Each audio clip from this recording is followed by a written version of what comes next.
விழுவது எனக்கு புதியதல்ல, ஆனா எழுந்து நிற்பது அதுதான் என்னோட ஸ்டைல்.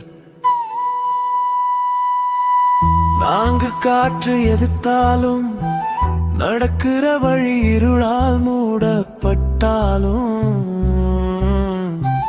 நான் பின்னால் போக மாட்டேன். நான் விழுந்தேன் என்று நினைச்சவங்க காத்திருங்க, நான் வரேன் அதுவும் இன்னும் சக்தியோட.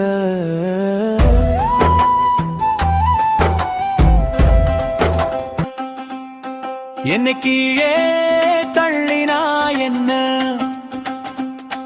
நான் விழுந்து விடுவேன் என்று நினைச்சாயா? அது போதும், உன் கணக்குகள் எல்லாம் இங்கிருந்து குழப்பம்தான். ஏன்னா நம்பிக்கையோட நிற்கிறவன் அவனை யாரும் நிறுத்த முடியாது. உண்மையோட நடக்கிறவன் அவனை யாரும் வெல்ல முடியாது. 100 ஆண்டுகள் எலியா போய் நிழலில் வாடுறதுக்கு பதிலா ஒரு நாள் சிங்கமா போய் வெளிச்சத்தில நின்னு